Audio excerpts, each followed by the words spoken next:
because I'm presenting, I think I'm a bit limited in terms of my visual to the participants, but I hope we have, I'm sure we have more participants today than yesterday. Yeah, I'm seeing, can someone help me just check the numbers? At the We are moment, 33. 29 participants Yeah. besides us. Yeah. So I would like to welcome the additional participants who are joining us today. Um, we had a kickoff yesterday for those who will also be proceeding to with the face-to-face training.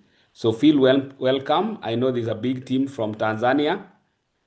Uh, so we shall start today by getting to understand what rangelands are, because then we are talking about sustainable. Why is it not moving? Okay. We are talking about sustainable rangeland management. But then before we dive deep into that, it is very important to get to understand what rangelands are, or where they are, why are they important, why should we even talk about sustainable rangeland management in the first place. For those who are joining today, my name is Oliver Wasonga. I work at the University of Nairobi, Department of Land Resource Management and Agricultural Technology, and my specialty is in rangeland uh, ecology. So today's session will basically take us through a few areas that we need to understand as part of the introduction, getting to know what rangelands are. And I won't be surprised that we are not all on the same page with respect to um, the real definition of rangelands. We shall also look at briefly at the types of rangelands based on the vegetation type and also based on aridity. And then we shall delve a bit on the global distribution of rangelands and various rangeland use systems, especially in the tropics, why rangelands are important, the challenges facing them, and why and what sustainable rangeland management is. So it's going to be a brief one.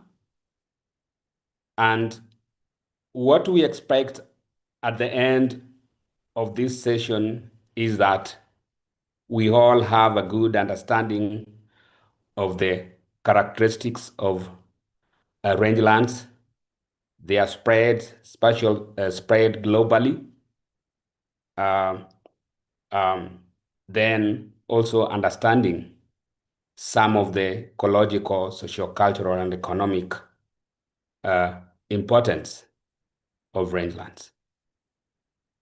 So to start us off, I hope it will work well. I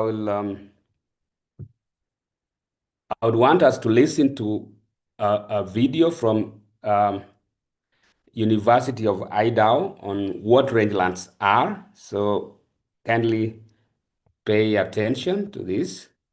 Hope it works for us.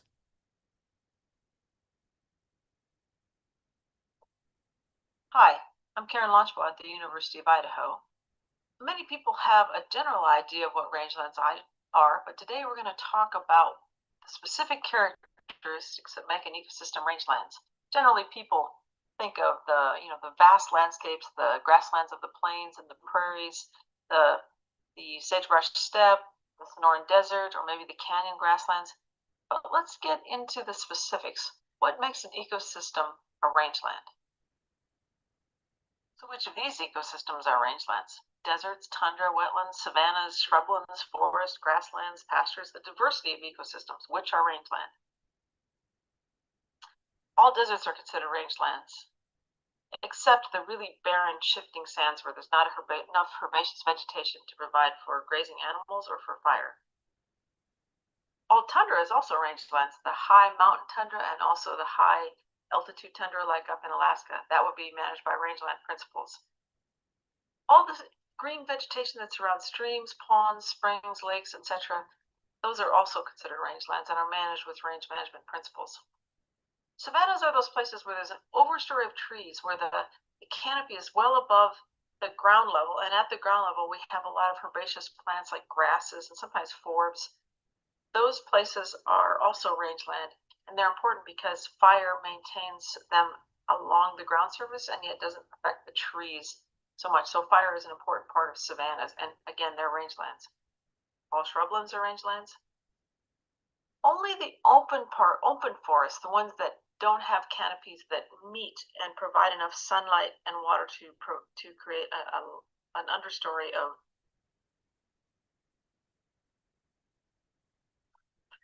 vegetation, or those open meadows between tree stands, those would be considered rangelands. But the dense forests are not range.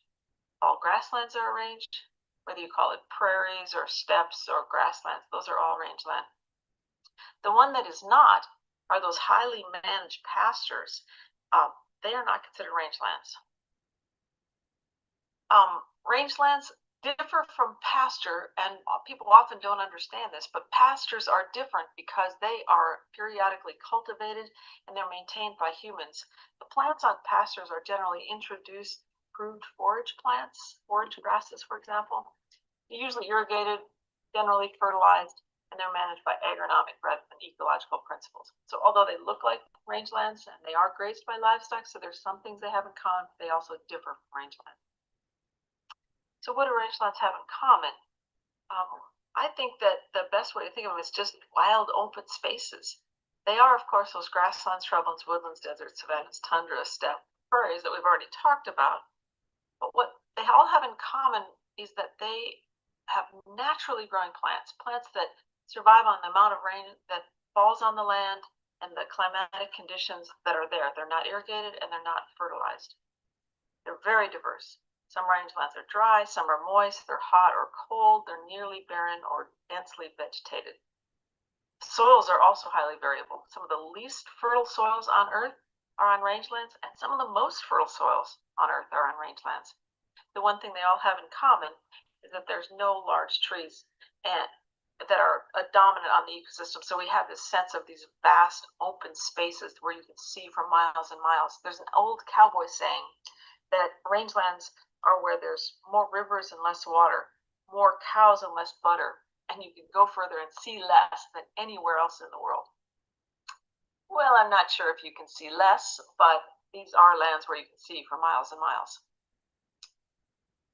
It's often easier to describe rangelands as what they are not than what they are. So rangelands are what we've talked about before. They are not barren desert, farmland, closed canopy forest, or lands that are covered by rocks, concrete, or glaciers. So they're kind of the leftover ecosystems.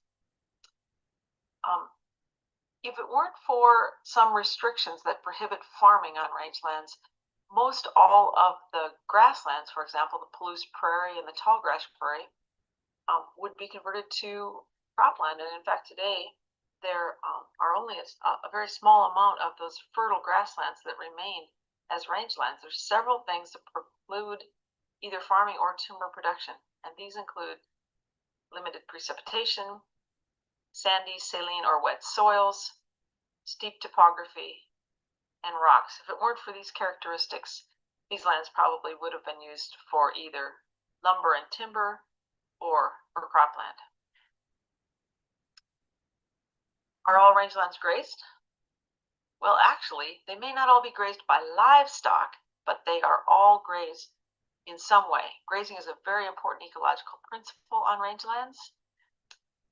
Although they are not grazed by livestock, they are grazed by many animals, some sort of animal, wildlife, ungulates, deer, elk, pronghorn, but most important herbivores on rangelands are insects. They eat a lot out on the range, and sometimes we even have scourges of insects like grasshoppers or Mormon crickets that come across and really do show you how much of the vegetation is grazed by insects.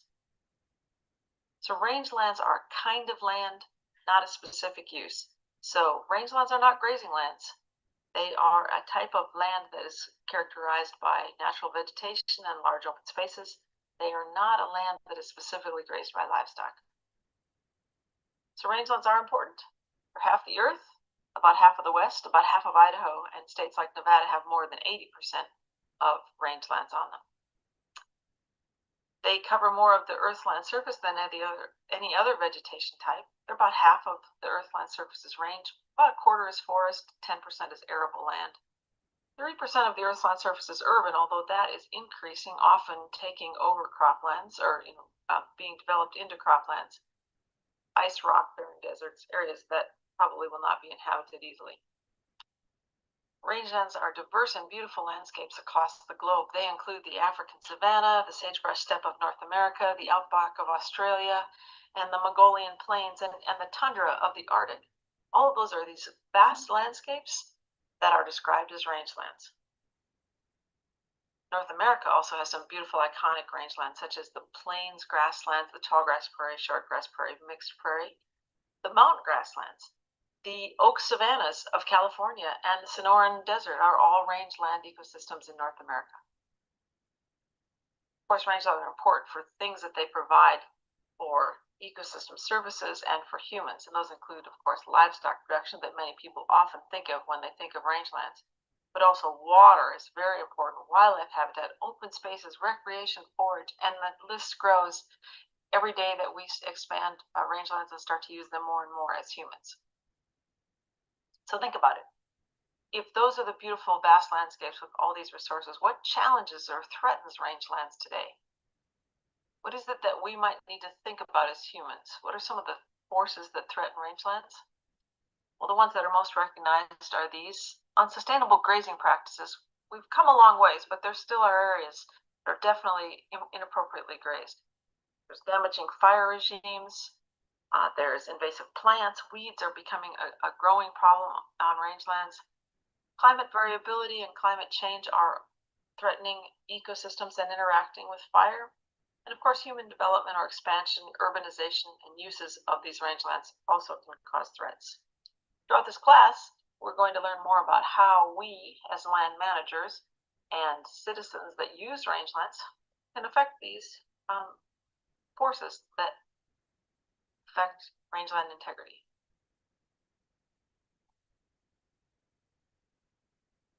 So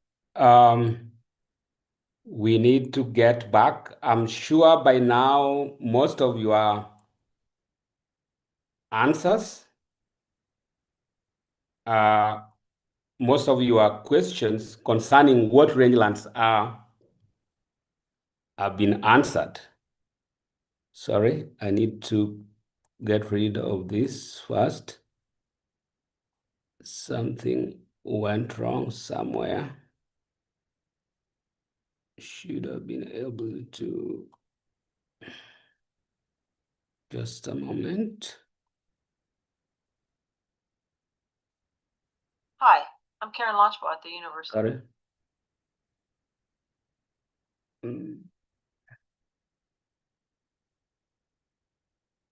Of Idaho. Many people have a general idea. Sorry. Some technological issues there, but I'll be able to circumvent that very well. Okay. So I hope we are still there and Yes. and listening. Yes, of course. Sorry about that. Sorry about that. And I was saying that I'm very sure most of your questions that you probably may have wanted to ask me have been answered. A number of them, I'm sure. And of course, I will give you a chance at the end of it to be able to also ask anything that is not clear. But from the video that you've watched, that's a very good summary of what rangelands are, what they are used for, and of course, why then we need to manage them for posterity.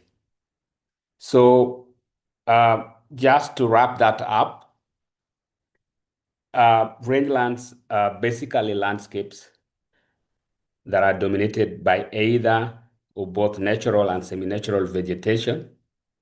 What is unique about them is that they largely uh, um, support both domestic and wild ungulates because of certain limitations that make them uh, less suitable for arable farming.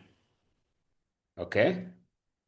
One of such limitations would be the scanty rainfall in the rangelands, highly variable rainfall, high evapotranspiration. So all these make it quite difficult to practice arable farming, but these ecosystems are still have the potential or are capable of supporting a natural vegetation that uh, um, support huge populations of both domestic and wild animals. And so, as you've heard from the video, rangelands are a type of land, not a type of land use. So they are generally managed for grazing, or they could be having potential to be grazed by livestock and wildlife. But they also, beyond grazing, provide additional ecosystem services, as you'll be able to see um, in this uh, module. Now, the types of rangelands.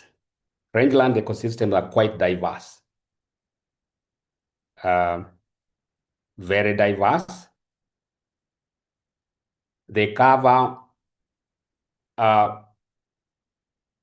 around 50% of global land surface, over 40% of Africa's land surface, and largely over 60% of both sub-Saharan Africa and Horn of Africa. So you can see how vast they are. And as I've said, they are highly heterogeneous, highly variable in terms of the various types of biomes that you'll find in a rangeland ecosystem. Oliver, Okay. just a Yeah. question. Do you want to share a screen or? Oh, you are not able to see the screen? Personally, I'm not. I tried whether I was mistaken with my view, but Oh, sorry. What could be happening? No, others Prof, also Prof, you now didn't something share. has happened. You can see it? Not yet, Prof. You have not yet shared. Go ahead and share. Yes, it's Okay. now coming. Okay, so you also missed the first one. Well, it was really well good to follow your speech, but now that you said Okay. you can see, I thought we ask. It's now okay. It's Sorry. now okay. Sorry about that. Yeah, I think where is it stuck? Okay, it's moving. Yeah. So earlier, I was just basically wrapping up, trying to just revisit what we've watched on the video, and I said that rangelands are landscapes that are dominated by either natural or semi-natural vegetation, and these ecosystems support both wild and domestic ungulates because of certain physical attributes that make them less suitable for arable farming. And some of the main ones are scanty rainfall and highly variable rainfall, as well as high evapotranspiration rates. And I did say that there are types of land and not type of land use, mainly managed for grazing or have potential to be grazed. And on top of that, they have additional ecosystem services that we shall delve into much later. Now, rangelands cover over 50% of global land surface. In Africa, we are talking about over 40%. And in sub-Saharan Africa and Horn of Africa, we are also talking about over 60% of land surface being rangelands. And they are quite diverse in terms of the biomes. So rangelands cut across various biomes. They are not only dry, but in the rangelands, you end up with so many biomes, including grasslands, shrublands, wetlands, forest, woodlands, and so on and so forth. So the leading biomes in the rangelands are mainly the hyper-arid, the deserts, and the dry shrublands that form up to 35% globally. And this is followed by the tropical grasslands, the savannas, and the shrublands that constitute around 26%. The tundra, which are normally would be found in temperate, largely temperate regions, but also at the high levels on top of mountains, are also part of rangelands, and they form around 15%.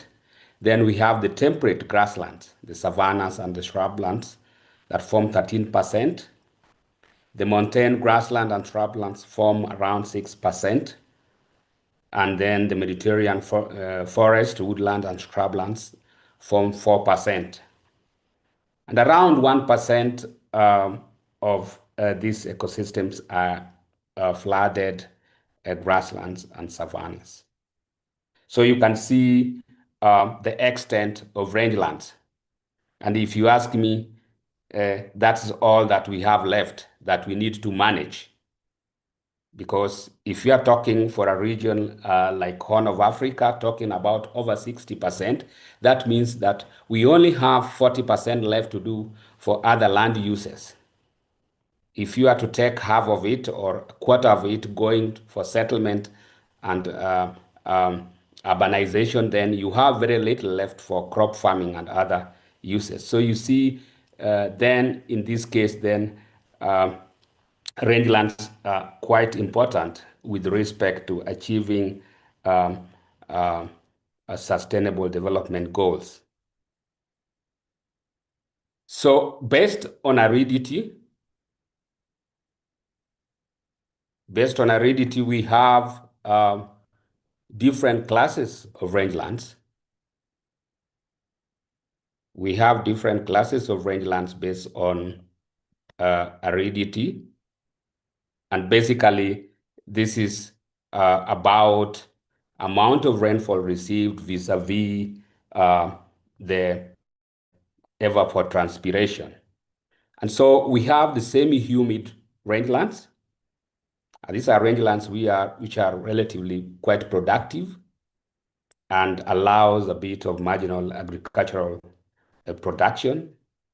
And much of the agropastoral activities happen in such type of rangelands. They receive between 750 to 900 millimeters of rainfall annually. And this can be classified as falling within agroecological zone 4 of the tropical rangelands. Then there are semi-arid rangelands. These are rangelands that receive an average of 600 millimeters of rainfall and are mainly dominated by dry thorn bushlands with dispersed trees. And this is now the core of the rangelands where extensive livestock production occurs. Okay. And then we have the arid rangelands. Yeah. The arid rangelands. Now we are moving to agroecological zone 5. And these receive rainfall on average. They're about 500 millimeters of rainfall on annual basis.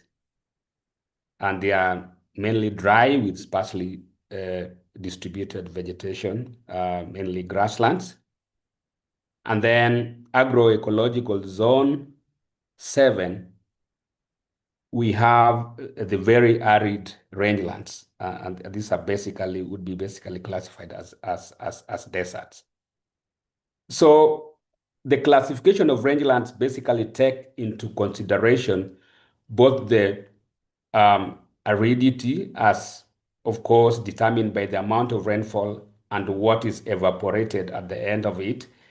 And when you combine this will also determine the type of vegetation that would grow in a particular rangeland. So this combined helps us to really classify rangelands into different agroecological zones. We are talking of the highly productive rangelands in agroecological zone 4. And as you move to agroecological zone 5, agroecological zone 6, towards 7, rangelands become drier and drier. So how are rangelands distributed globally? You can see from that map that rangelands are distributed everywhere in the world. The southern part of the African continent to the northern part, to Asia, to the Americas, and so on. They cover vast areas of Africa, Australia, Southern America, the US, Asia. Yeah. You can see, I hope the map is a bit clear on your side, but you can see the areas that appear to be yellow, okay, which are mainly the deserts and the shrublands, which basically dominate, yeah, followed by the grasslands and the savannas. The same case applies to when you zoom into Africa. You can see that the majority of the areas classified as rangelands are actually the grasslands and the savannas, followed by deserts. Okay, so all drylands are found in the rangelands, and that's why most of the times you see these two terms used interchangeably. But rangelands are wider in the sense that within the rangelands you can have various ecosystems, including areas which are dry, areas which are wet, and also forest. But we are talking about 78% of rangelands being classified as drylands. Okay, and the largest areas of drylands are classified as semi-arid, as we've already seen. Okay, so this is a very interesting part. Again, it helps to strengthen our understanding of rangelands. Looking at different rangeland use systems, and this basically also again applies for the tropics, but also other rangelands of the world. We have different type of rangeland uses. The very first one is a system where we have the large-scale landscape used by pastoral communities or pastoral rangeland system, where there is full mobility of herds and herders. Okay? So in this kind of system, there are some sort of semi-permanent settlements for the pastoralists, but they continuously move in between temporary settlements or camps in some sort of, predictable pattern, unless this is disturbed by challenges like drought or conflicts. The second rangeland use system is the large landscape agropastoral rangeland. And this is basically about transhumance. Here, the pastoralist communities are settled. There is a bit of crop farming to supplement the mainstream source of livelihood, which is extensive livestock production. But there's still movement between defined or key grazing areas back and forth. And there are instances where the livestock also get back to utilize residues from the crop farms, like you'd find in a mixed livestock crop livestock systems. The third type of rangeland use system is what would refer to as the bounded rangelands without wildlife management. And here, again, the rangeland boundaries are somehow defined, even if not fenced, but they are already somehow defined, and this is quite common in our rangelands in Africa today, even in areas where they don't have title to their land, but there are already defined boundaries. In this kind of scenario, then you will find that the communities are settled, but there's still a lot of rotational grazing between different pastures. And they also do have temporary camps to facilitate the rotational grazing within their defined area. The fourth type of rangeland use system is the bonded rangelands with wildlife management. This is now very common, especially in Kenya, where the communities set aside certain areas for wildlife conservation as conservancy. But they still use the other areas around the conservancy in a similar way, in that they make use of the spatial distribution and temporal distribution of pasture through mobility. And so there is a central conservation area, but they organize grazing to use other areas around it and only access the core conservation area at times of drought. Another type of rangeland use is where you have the parks, the wildlife, and nature reserves. These are still rangeland, a type of rangeland use. But in this case, these are protected areas, mainly used for wildlife conservation, but they are still also found within our rangelands, majority of them. And then lastly, we have the small-scale settled pastures. This is increasingly becoming common as pastoralists settle, as agropastoralism continue to rise, especially in areas where they have access to water for crop irrigation, or areas where we have wet rangelands. As we've seen, there are dry rangelands, but there are also wet ones, or semi-humid, or in some semi-arid areas where crop cultivation is feasible.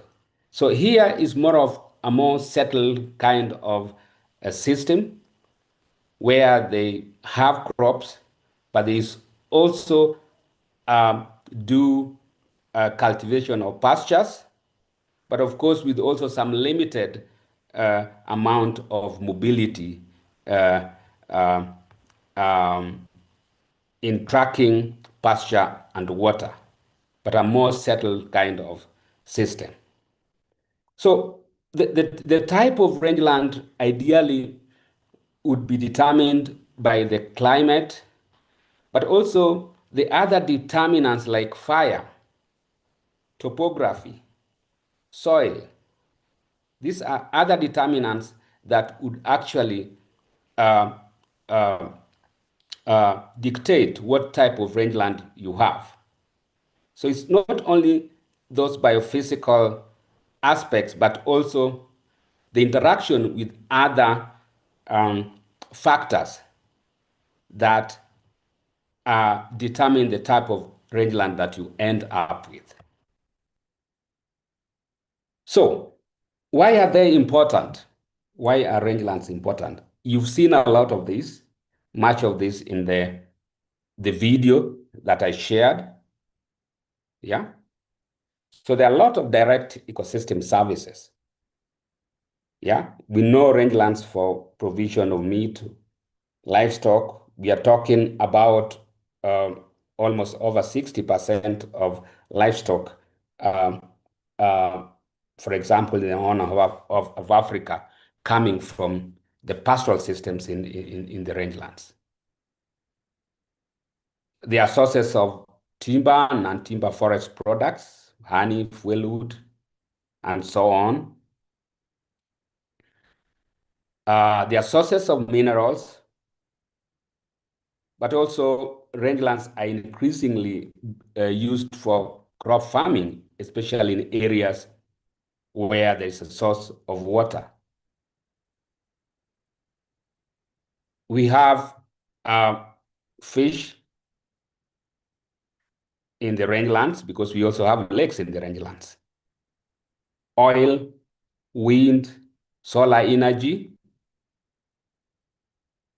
But there are also indirect ecosystem services that these rangelands are the habitat for wildlife that basically form the basis for tourism, ecotourism in most areas where they exist. The rangelands are water catchments. And so they're also very important for nutrient recycling and are important in carbon sequestration. Given the way they are managed, a lot of carbon is stored below ground. Then the aesthetic value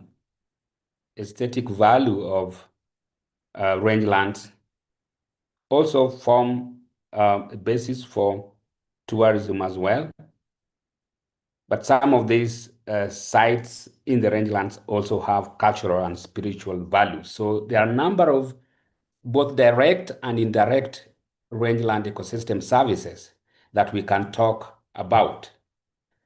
And these not only benefit the communities that stay within the rangelands, but also benefit all of us globally.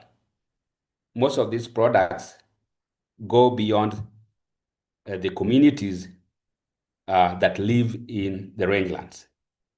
And so with the population increasing globally, demand for food and various products, some of them that can only be found in the rangelands, the importance of rangeland is also increasing.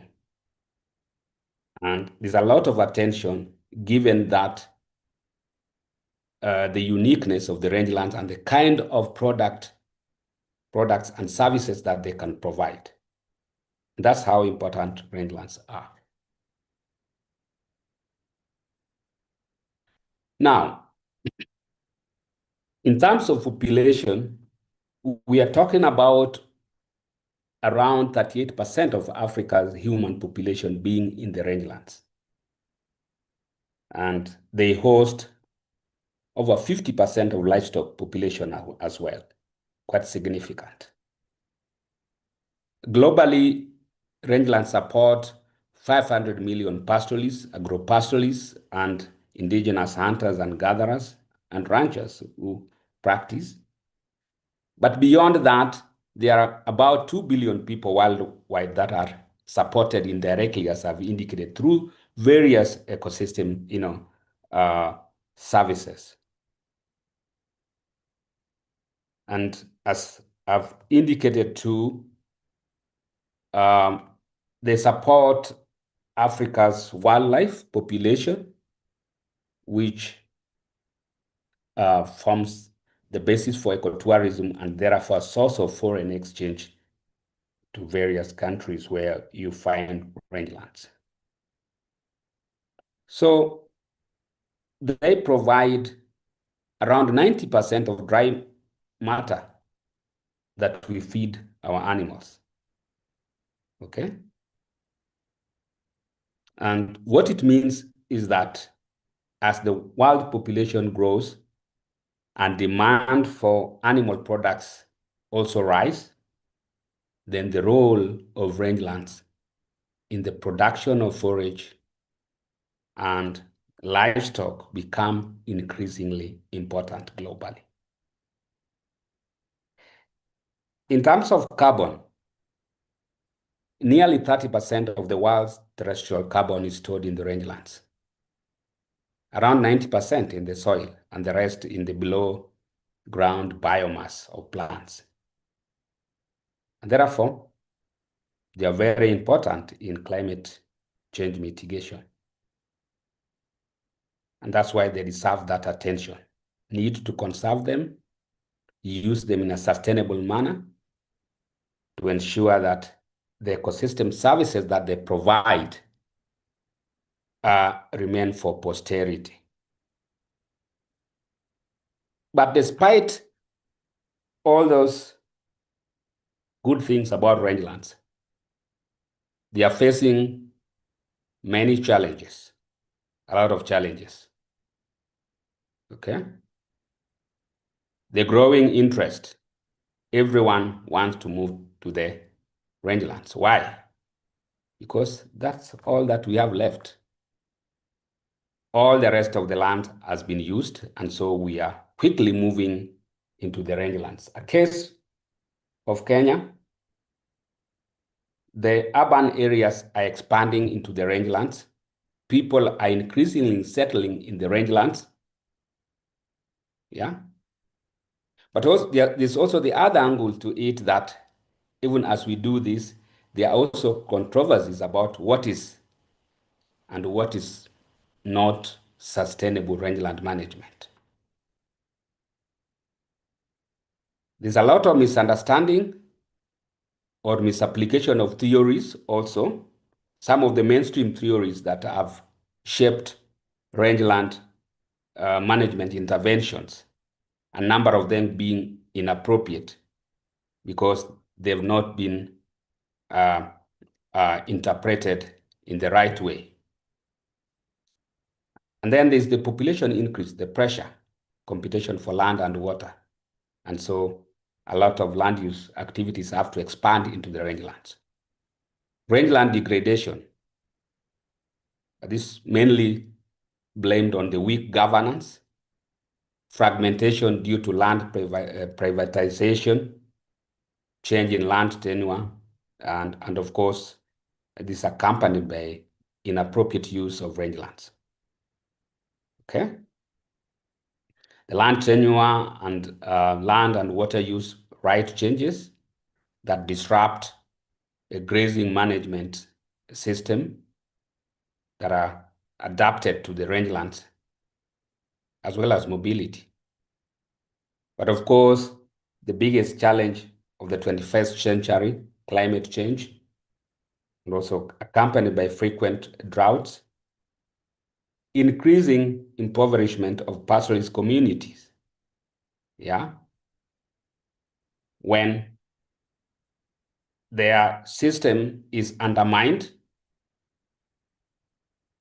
and they have no room to use the rangelands in a way that is sustainable.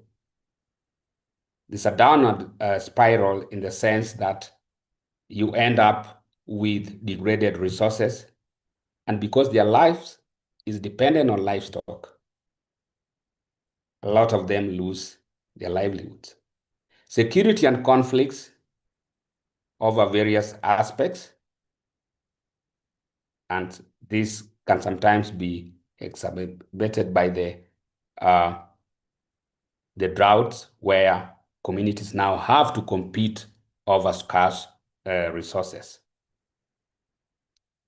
But this is made worse by unsupportive policies, and wherever they exist, sometimes they are also not implemented. So all this gives us a reason, to talk about sustainable rangeland management, to ensure that we have resilient ecosystems as well as resilient livelihoods.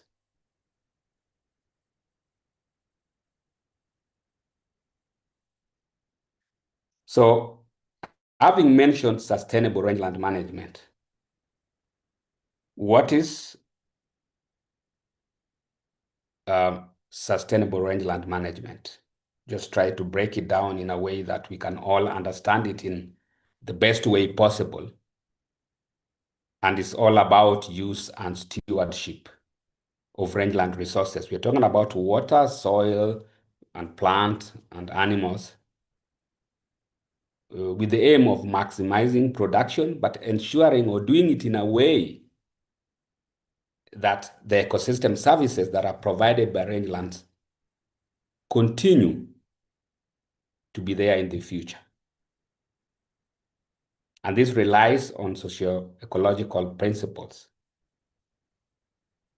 So when you're talking about sustainable rangeland management, it is an approach that recognizes one thing: that rangelands are highly heterogeneous, as you've already seen. The resources are unevenly distributed both in space and time.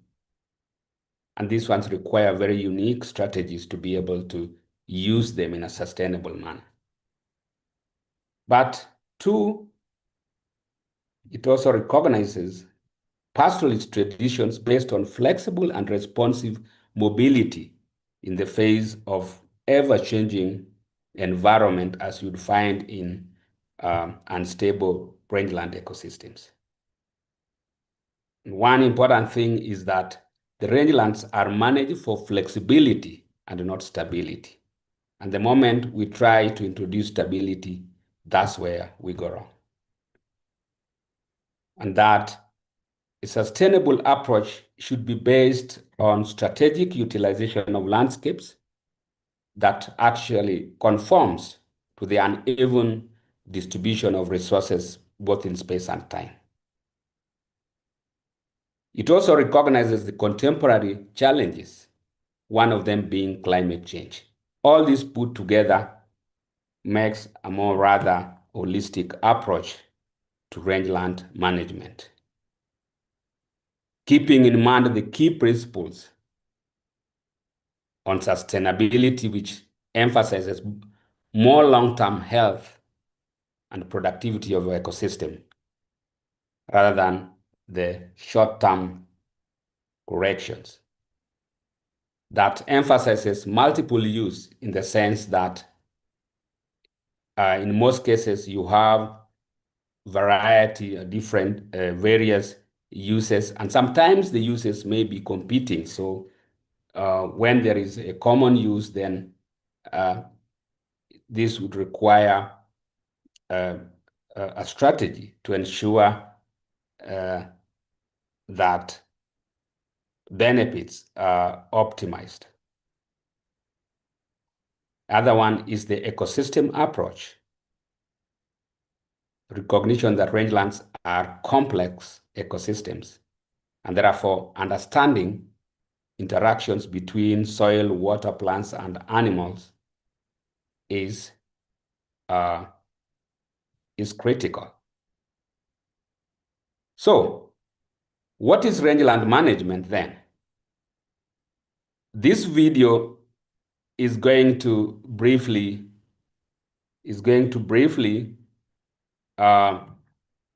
set the stage for the next topic. And so you may just want to listen to this. Hello, I'm Karen Launchbaugh. I'm a professor of rangeland ecology at the University of Idaho, and today we're going to explore the question, what is rangeland management? As you know, rangelands cover about half of the Earth's land surface, so it's really important that we understand the tools and approaches to rangeland management as a global perspective. Okay, a good place to start this discussion is a definition of rangeland management.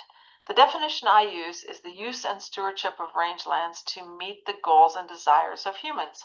What's interesting to me is that the actual rangeland resources have not changed in, say, the 10,000 or tens of thousands of years that humans have been managing these lands. They're still mostly grasslands and shrublands with a sparse overstory of trees, and the plants are mostly naturalized or native plants. What has changed is the goals and desires of humans. Historically, and in fact to the recent past, and then even today, one of the desires of humans on rangelands is to produce livestock products. It's one of the few ways that we can capture the energy from the sun and turn it into something that is useful to us. But that has changed a lot. What humans want from rangelands has changed significantly in the last 50 years or so, at least in the US. What rangeland management is, if you step back a little bit, is it's basically a planning process.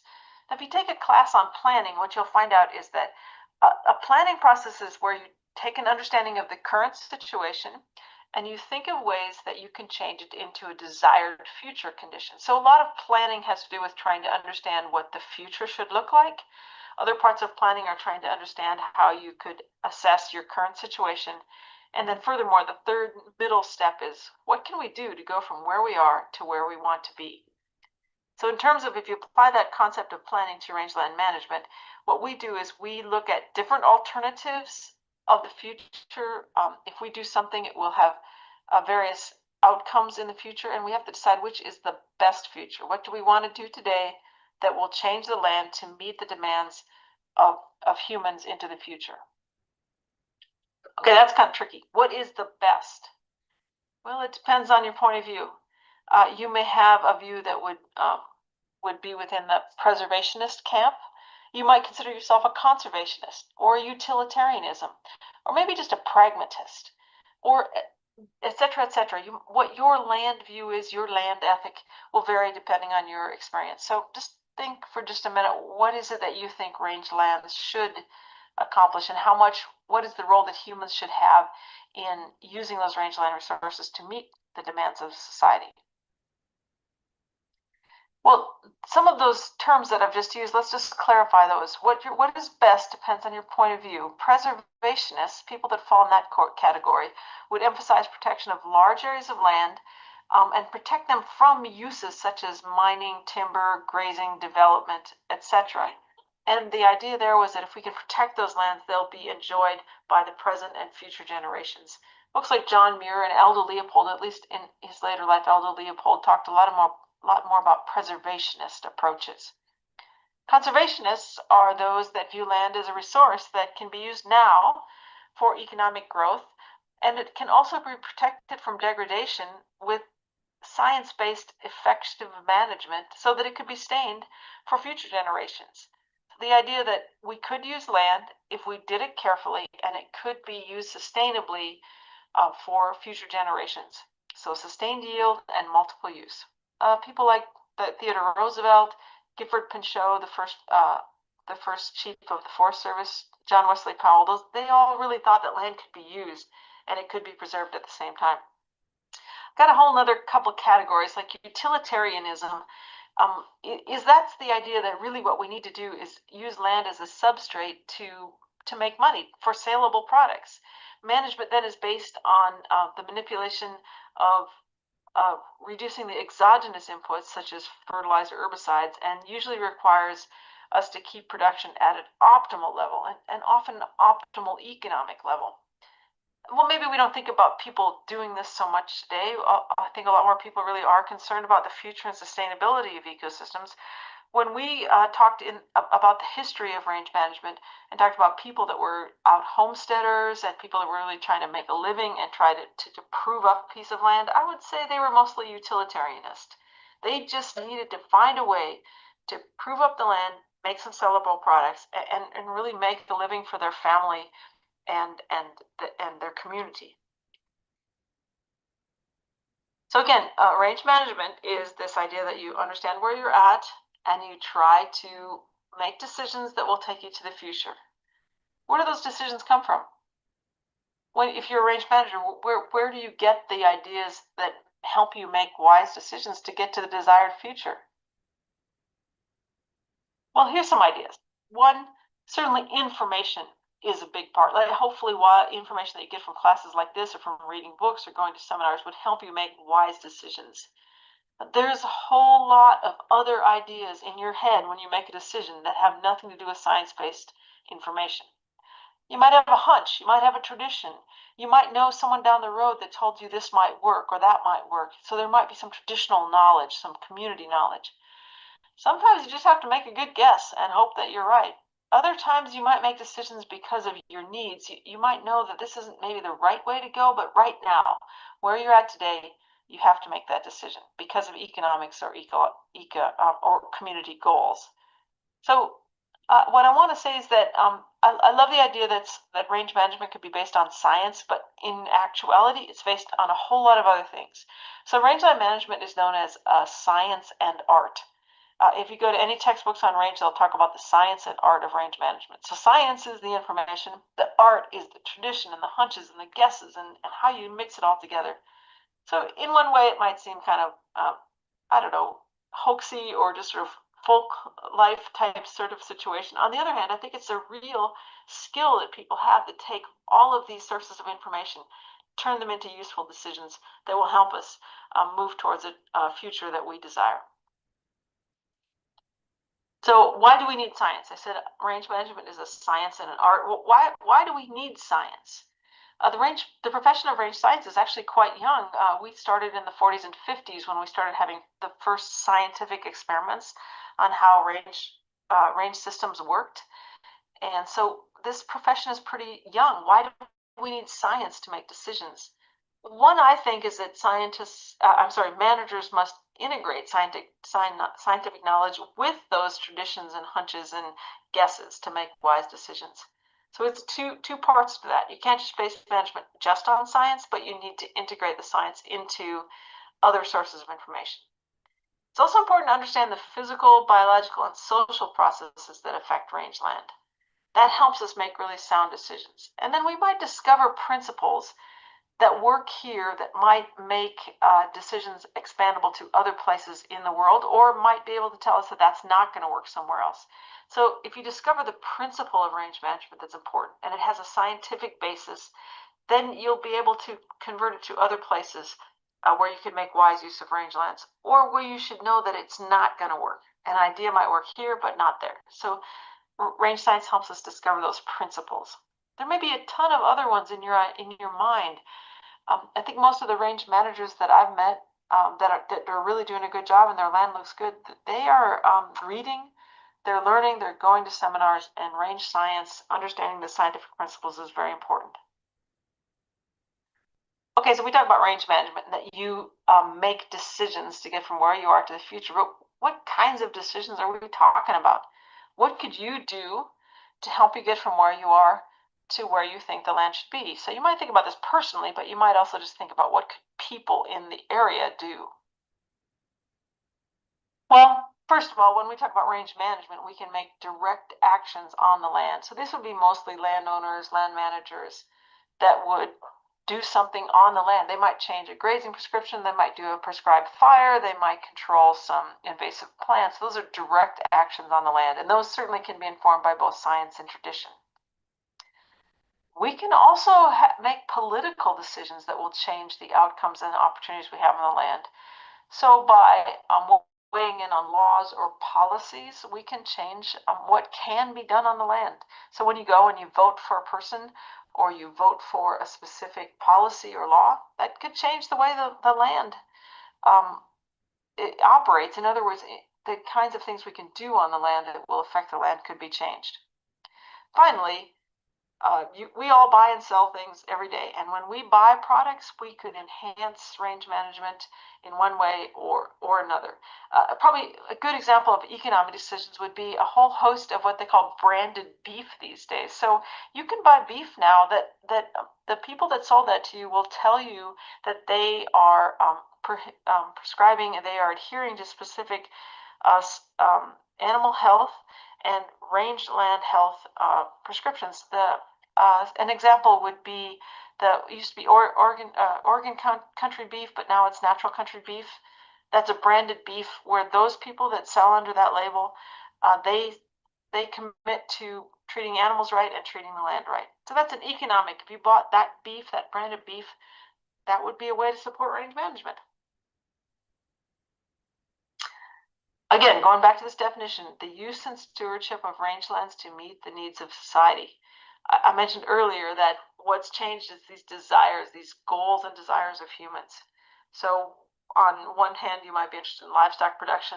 Rangelands are being far more valued for open space and for recreation and for science and for wildlife. So the desires of humans might change. Our ability to manage those resources for those desires is important. So what do people want from rangelands? These are the major resources that we would think of for rangelands. There's tons of them, but here would be some of the major ones that we could manage for. Certainly livestock production. Historically, that's what rangelands were used for. It's still very, very important use of rangelands. More and more we see increasing recreation on rangelands. Water is always important. Of course, rangelands are fairly arid ecosystems, so we don't get a lot of precipitation per year, but maybe because of that, water is really important. And the water that is the snow and stuff that melts from the high elevations in the western states flows through rangelands as it gets to lower elevation croplands. So water is really important. Growing interest in energy, sustainable energy, rangelands, because we don't have a lot of trees and because we have a lot of wind, we're good locations for solar and for wind power. Minerals historically have been important on rangelands, and we'll talk a little bit more about that. Open space, again, a new resource for rangelands, only because now as we become more and more urbanized, the value of open space becomes more and more important. Wildlife habitat has always been important, and I think it's at the core of much of what we do on rangelands. The forage is another important resource that we use on rangelands, both for livestock and wildlife. Native plants is something that many native tribes and pioneers on the range realize the values of native plants, especially for medicines and for human uses. We're kind of rediscovering some of those ideas. The use of rangelands to meet the needs of humans, all of those resources we've just mentioned could be valued by humans in one place or another. So what tools do we have to really develop those resources and make them available to humans? Here's the way I look at this. I think that we as range managers are really, our goal is to really empower or to follow the tools that nature uses. Lands change by natural forces, and if we can understand and empower those, we could meet the needs of society. So on the left-hand side of this chart are those natural forces, and I'm going to add human impacts to that. So no matter what happens, rangelands are going to change, and they're going to change because of fire, because of grazing or herbivory, because of invasion of plants, whether introduced or native, invasive plants that invade and change the dominance of plants in an ecosystem. But human uses also change on the land. The developments and roads, etc., they change the land, they fragment the land. Even recreation has impacts on land. And then finally, we know that climate is changing. We don't always know exactly how that's going to all play out, but we're pretty sure that it's changing, and it's changing the lands that we live on. So with those forces that are dynamic and they're changing the kinds of value of rangelands, they can change the ecological services and resources that come from rangelands. Those ecological services and the resources we've just mentioned: forage for livestock, wildlife habitat, watershed values, biodiversity or conservation, open space, carbon sequestration, etc., etc. So that's what normally happens. Forces in nature and human activities change rangelands that affect the kinds of resources we can use on those lands. Where does management play in? I see management as a way of using those natural forces and really using them to direct rangelands to produce the ecological services and resources we want. In other words, fire is a natural process, but we can also use prescribed fire to change ecosystems, or we can change natural fire regimes to change ecosystems. Herbivory is a natural process. We use livestock grazing to apply herbivory and make ecosystem changes. Invasion is a natural process. We use weed management to alter that process. There's a lot of human uses and human impacts. We can change those by changing things like travel plans and jurisdictions of when development can happen or not. So we can alter human impacts and human uses of specific areas. And then finally, we could do some actually quite agronomic practices on rangelands, like planting seeds, changing the community of plants that are on an ecosystem. All of those things, those tools, change rangelands, and they change the products that can be developed from them.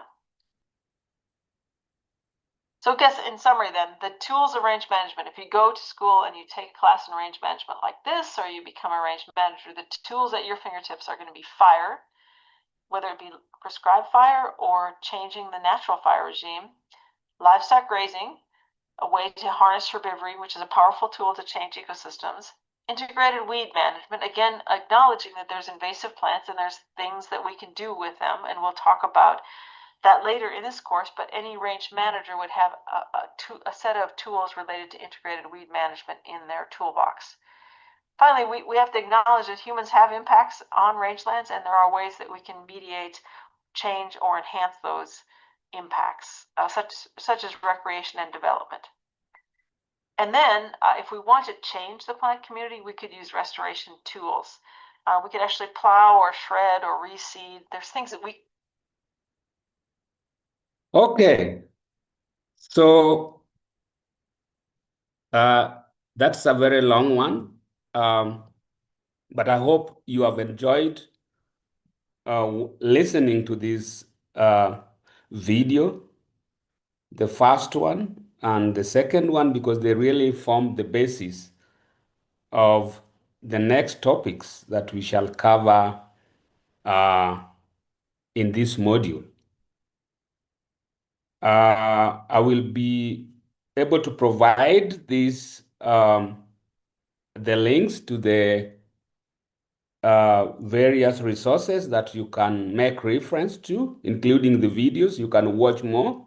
They are free, and one can freely use it for learning. You can also get through the same links. You can get pointers to different resources that are also available.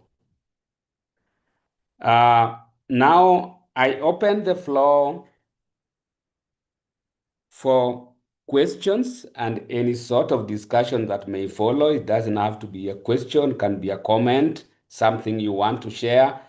Having listened to me, having listened to the two videos, which in my view summarize everything that we needed to know about rangelands. Why, what, yeah, and how. I'd want to open the floor to participants to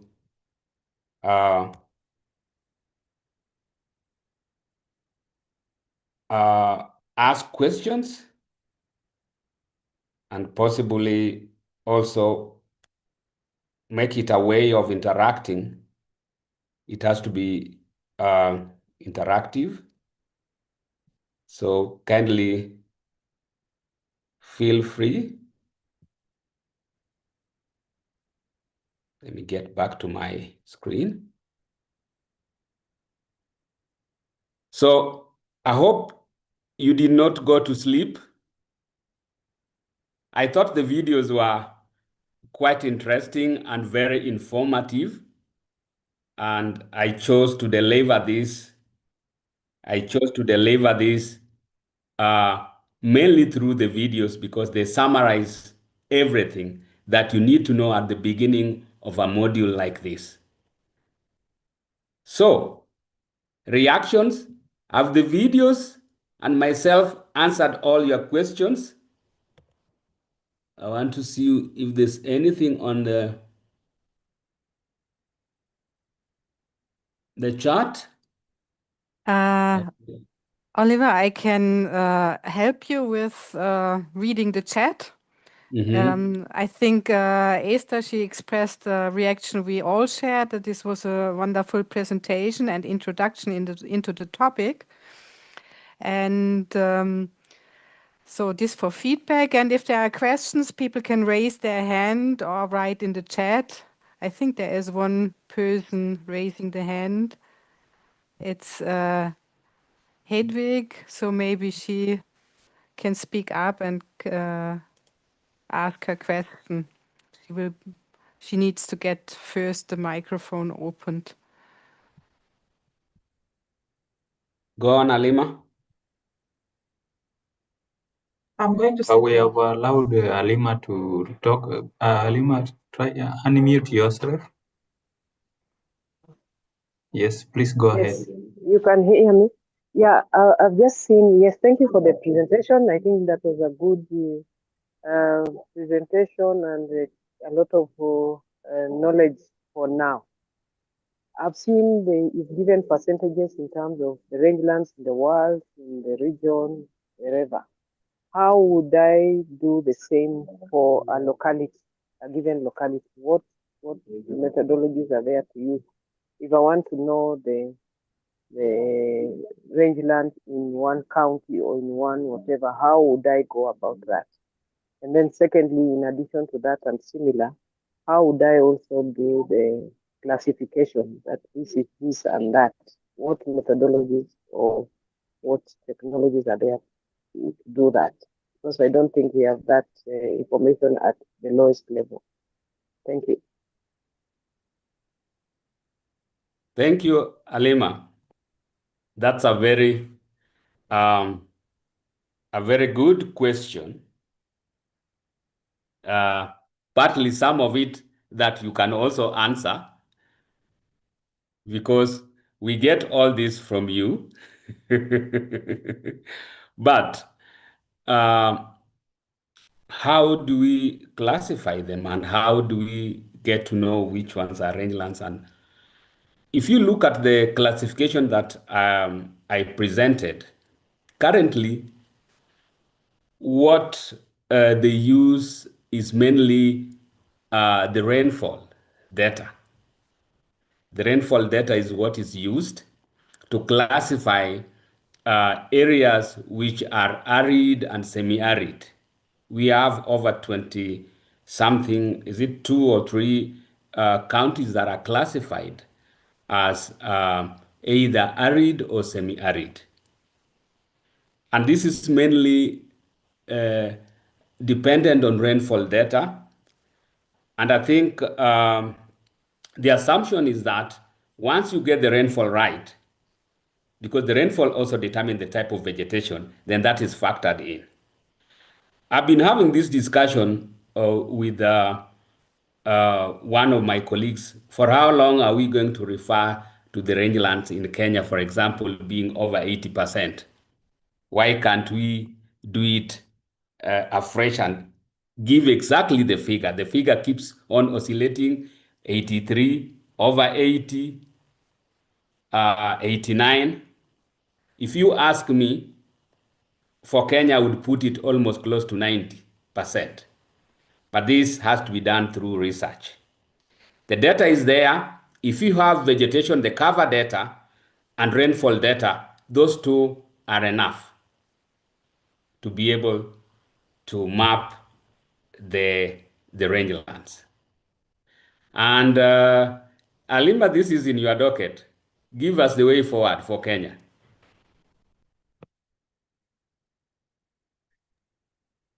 Thank you, Prof. I think, as you said, yes, we keep quoting different figures in Kenya, and then we start wondering which should be the authority that we should follow. Because when somebody says the percentage here it's different, somebody else is different. So I think that is where the challenge is, and I think maybe we'll discuss further on this as we proceed. And then what is the accuracy levels, and of course, maybe it's something that we can discuss maybe at the country level. Thank you. Thank you, Alima. Something is cooking. We will talk on the sides. There's something that we are discussing about it, and we shall be able to touch base. Thank you. Yes, I can see a hand. Christian, please go ahead and unmute yourself. Hello, can I be heard? Yes. Yeah. Thank you very much. Yeah, thanks, Oliver, for that nice presentation, and Halima also for that question. I think it also depends on which part of the definition that you gave of rangeland you go by. Huh? So now you've made the case for the aridity and you go by rainfall data. But if we consider rangeland everything that is not farmed and not settled and not forest, then you can use for your immediate location, you can use your Google Maps, and go there and delineate everything that you see is not impacted by humans. And there you have for your immediate location, then that what most likely is rangeland. If you really necessarily need the figure. Maybe that is one possibility. Thank you, Christian.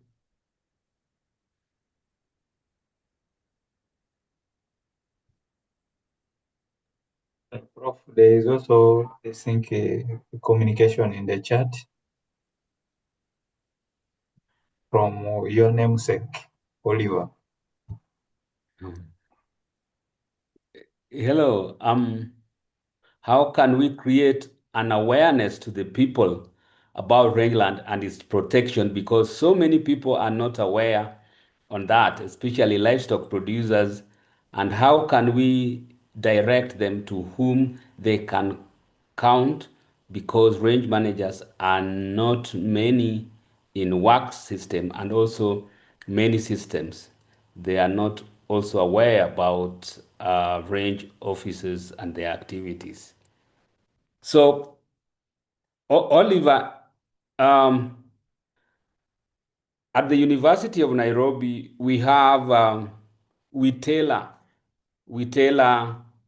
courses on various topics in rangeland management and pastoral production system for different groups, and this is normally done on request. But I think through this type of training also, we intend to reach more than the people who are present here today. And so that's one way of doing that. But I agree with you that more need to be done, because in most cases, I think there's assumption that we know what we are talking about. We understand the pastoral systems.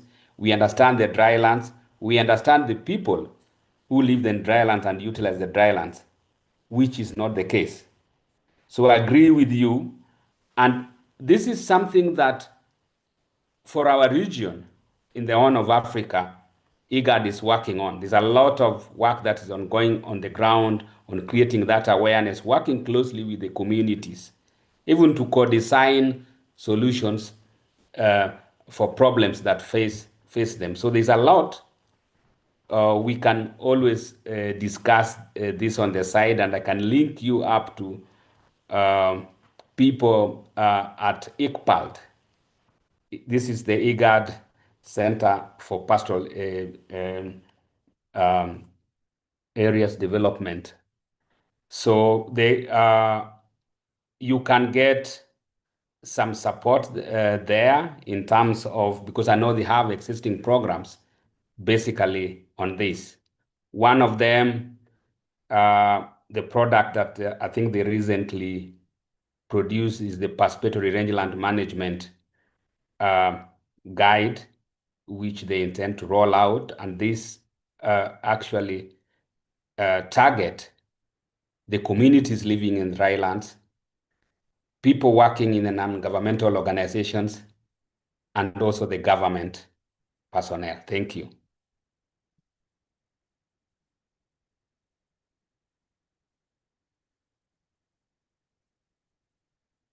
There is a hand from Kalam. Kalam, please. Thank you, Prof. The presentation is quite. You are very low, Kalam. Are you far from the microphone? I'm very near. You can't hear Okay. me? Yeah, go on. Yes, better. Yeah, I was looking at the coverage. And even your presentation, if you sum up the individual small coverages, it actually comes to over 9 instead of the 54. So I was just wondering how. Otherwise, the main other question is about conflict in the socios, especially in the right areas where people move. Then, in terms of the land tenure system, there comes conflict from socios. I think that really pointed to poor management practices and how really system can be organized for prosperity. I don't know how it be used to improve and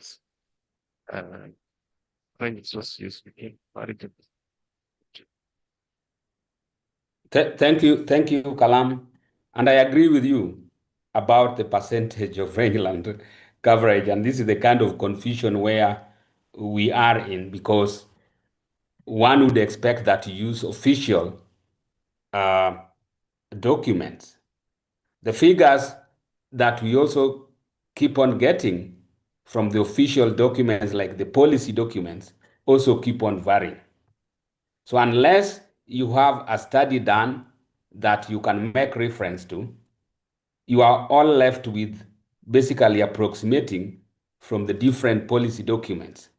Because those who do research, unless they also map the rangelands and give us the exact figures, they will also end up quoting the same one. So this is something that is perpetuated and it keeps on going, and carrying along the inaccuracies and so on. And so that's why it's important. It's actually one of the recommendations in the regional rangeland management strategic framework for IGAD, mapping and delineating all the rangelands, so that we talk about exact figures, not approximations.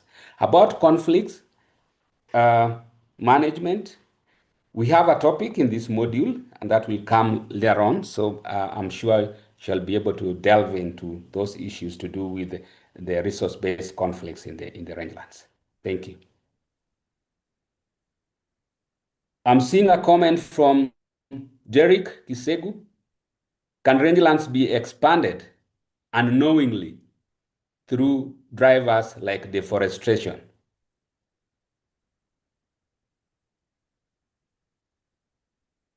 I think what you mean here, Derek, you are talking about degradation.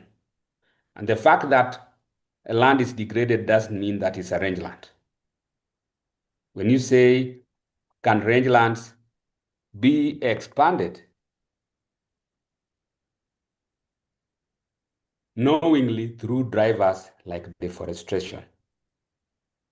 So when you remove vegetation, what you basically do is that you undermine the health of the rangeland or the land. But I don't think through deforestation you end up with a rangeland. I don't know whether you understand this. Derek, are we together? Yeah.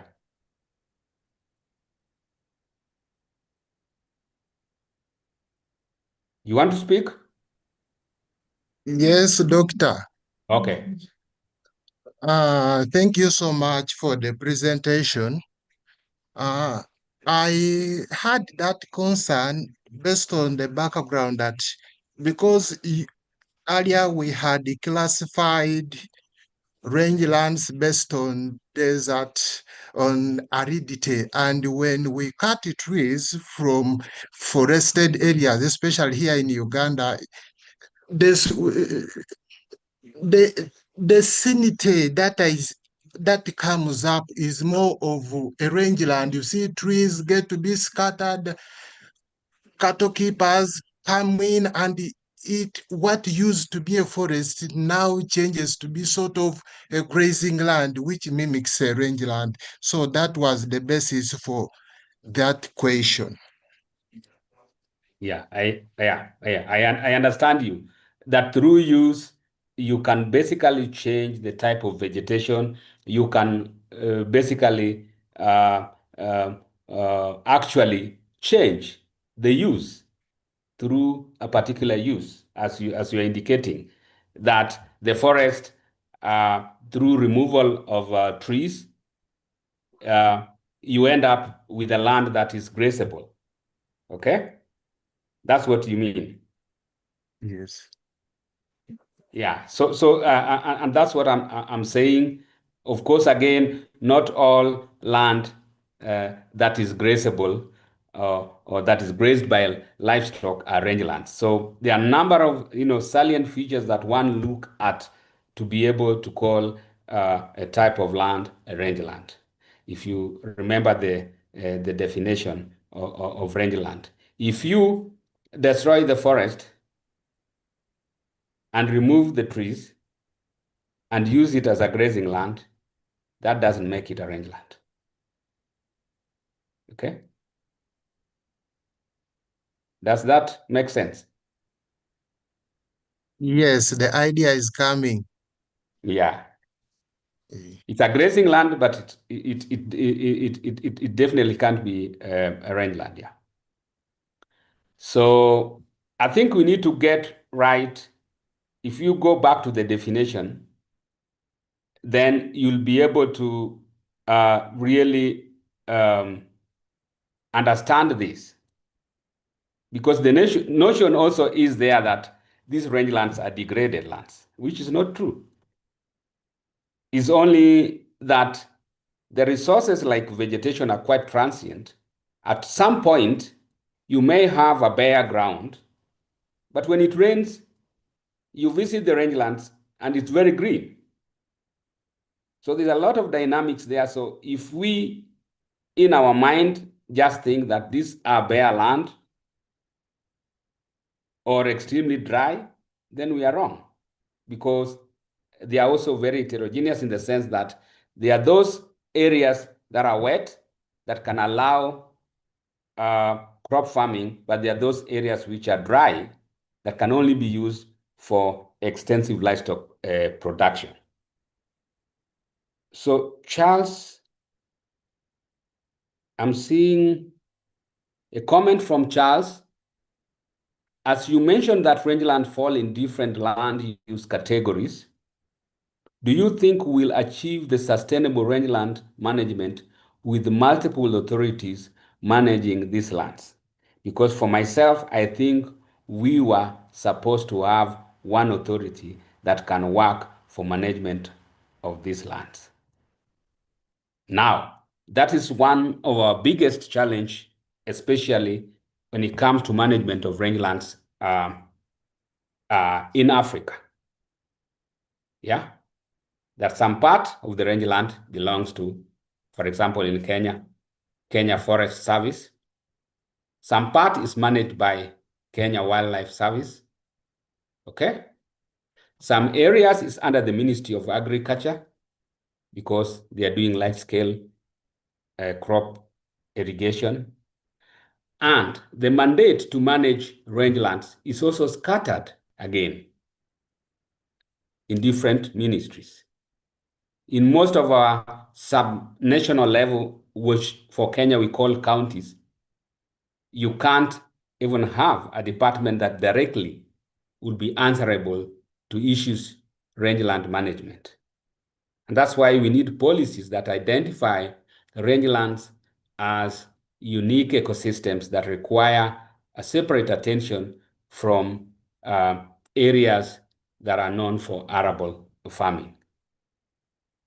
So that is a challenge, I agree. It's difficult to achieve sustainable rangeland management with such kind of scattered mandate across different government agencies. There's a hand from Andrew Seki. Andrew? Did I see it right?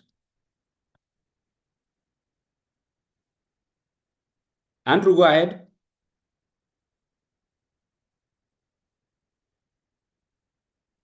Andrew? Yes. Hello, Professor. Hello. Hello, I can hear you. Okay. Yeah, okay. Professor, this is Andrew from Uganda Christian University. There's a statement maybe I would like you to clarify. When you were discussing types, you mentioned that this is a type of land, but not land use, something like that, but I didn't understand. I wanted you to help me and clarify when you were discussing types of rangeland. Thank you. Thank you, Andrew. You are not alone. And that's what I've been just trying to explain when I saw the comment from Derek. That rangeland is not land use type. It's a type of land. Okay? So if you change your forest from a stand of tall trees to a grazed land, it doesn't become a rangeland. Okay? Okay. I did present different land use systems within the rangeland. So that tells you that rangeland is just the type of land, but within this type of land, there are various land use activities or systems in place. Okay? Because when you call it land use type, then the question that Derek raised would be a yes, that you can convert the forest into a rangeland. In this case, then you consider rangeland as a use and not a type of land.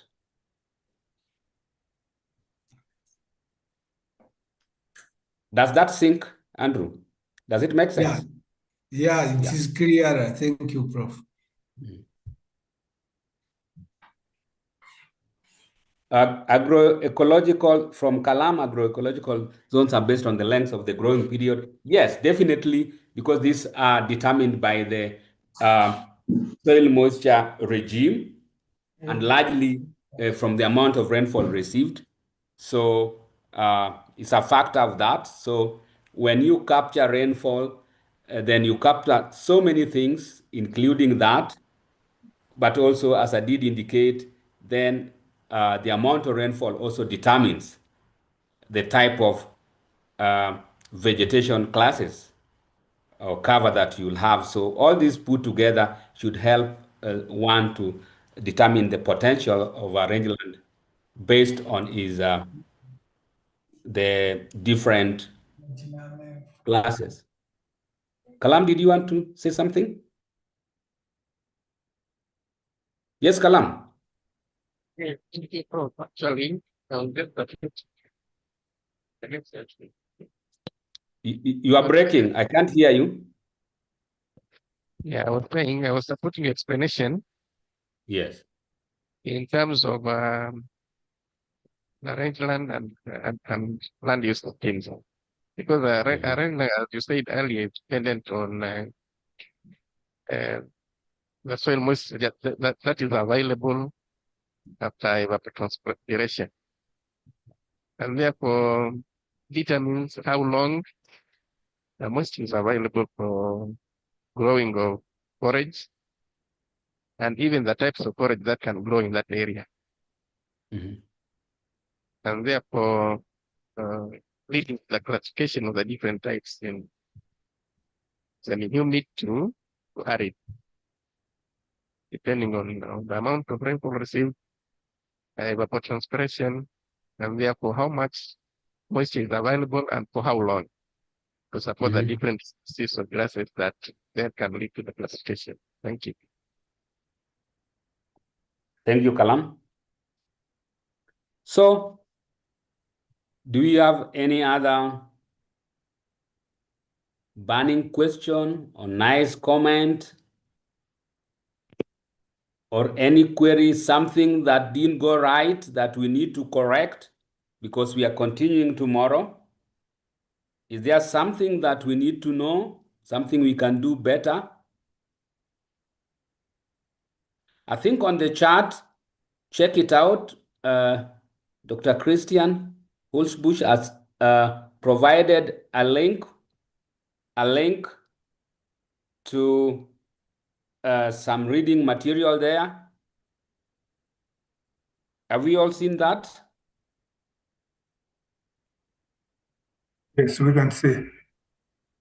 Yeah, kindly pick that to be part of your reading collection. Did you all see it? Okay. So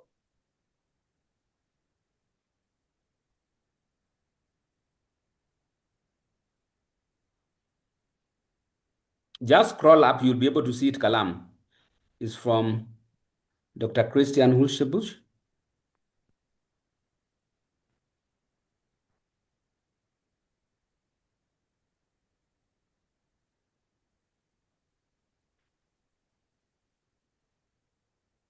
So I was asking, is there anything that we need to do better tomorrow and in subsequent sessions? Because we need to get some feedback on a daily basis to make it more efficient. Yeah. You can see the link over there. Kindly pick it. Thank you. Yes, Derek.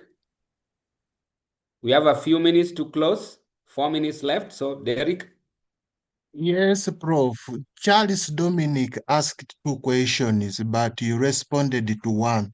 There is another one. Is sedentarization of pastoral system a good approach for rangeland management? Yes, sedentarization of pastoralists has been one of the reasons we've had a lot of localized degradation in the rangelands, because the nature of the pastoral production system is that it's designed for mobility, that the pastoralists can move and track pasture and water both in space and time. The moment you settle them or For example, you drill a borehole where it's not supposed to be, naturally, the communities will settle around the borehole. What does that mean? It means that the areas around this would be used throughout the year, areas around the settlement, just like areas around water points, if they are not managed in a way they're supposed to be. So sedentarization never worked for us. Approaches in sedentarization never worked for us in early years of interventions in the pastoral systems. A more current one is the Ethiopian case, where pastoralists have been were settled around the river with the promise of provision of certain services so that they can settle and practice agriculture. And this has not worked. This is a most recent one. So anything that limits mobility in pastoral or rangeland systems is not good for the health of the rangeland. We'd rather talk about how we can enhance mobility to allow use of rangelands in a more uniform manner. Of course, this has been restricted because of so many changes, including land tenure or land use that restricts mobility. But where there are still vast rangelands, we should be talking about opening up or facilitating mobility. So it's not a good for the health of the rangelands, at least the arid and semi-arid rangelands. Okay, thank you so much, Prof. Then tomorrow we shall talk about tree planting in rangelands, because if we plant maybe fodder trees, it may also limit mobility, but maybe it's for tomorrow in the interest of time. Yeah. So trees are good, but also bad at the same time. We are now reminded that, of course, there's evidence that grasses can also store as much carbon, of course, as trees below ground. So there's a lot of evidence that if the grasslands are maintained in a good health, then we can still also store a lot of carbon. We can still also sequester a lot of carbon, and we can help in the mitigation of climate change. So it's not all about trees, but yes, trees are important, and pastoralists also do protect them selectively in what we call silvopastoral system, selectively because of their various uses, because they are very important in the ecology of rangelands. First, they are also very important, especially the leguminous trees, those which provide forage, are quite key, both in sustaining the soil, but also the stock. But when you introduce these trees which are not suitable to rangelands, that can also be harmful. So the big question is, trees for what? What is the use of that land where you're introducing trees? So these are questions that one need to answer, because it's not just a matter of having trees. But we can have this discussion later on. I can see the comment there from Christian that rangelands are highly heterogeneous and variable in terms of provision of resources. So you need mobility to be able to track these resources, because they are transient, both in space and time. So settlement is not good for the health of the rangelands. So, Angelica, back to you. Thank you very much. This was a start of a really interesting discussion. Also, thanks to the comments and questions of all the participants, and RUForum setting up the technique and inviting. I would like to pick up what you said, that there are some things which we could deepen tomorrow. This means actually that we have tomorrow at the same time topic of biophysical and ecological characteristics and classification of rangelands. So there will be the possibility to deepen some of the questions. It's Anthony Aguero and Gordon Mesiga who will give us the input. And Reform team, I understood we can use the same link as today, isn't that?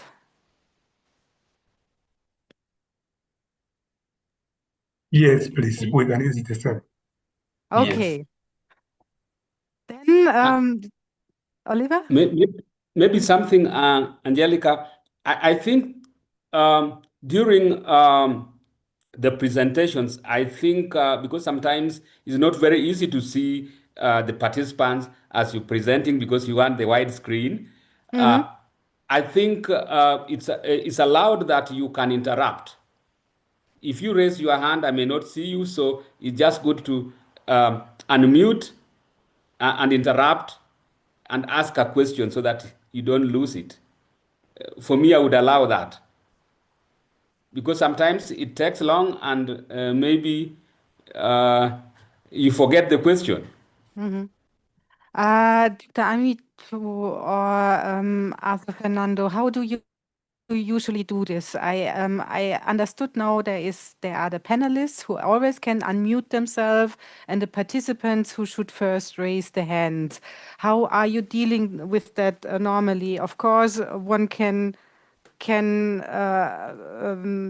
the speaker, there is a hand raised or something like this. Yes, that's what we do. We can interrupt, but also we monitor and see if there is a raised hand. We can allow them to talk, but in most cases, since participants are only availed by few features, like raising a hand, so sometimes their hands are raised mistakenly. So but still, if the panelist allows us to allow them to talk, even when he's presenting, it is fine. And then the participants can unmute and then interrupt the panelists. Yes, we monitor when we see the hand raised, we just allow them to talk. Okay, so probably we give the same, let's say, instructions tomorrow again. We might have new participants that you explain again if, well, we clarify with the speakers if it's same like Professor Wasonga that he would like to have people to speak up directly. Then if this is the case again, you would explain how the procedure is. It's okay. It's fine. Okay. It's okay. Yeah. So I'm also looking at the chat. If we missed something to clarify, I think we clarified how we can deal with that.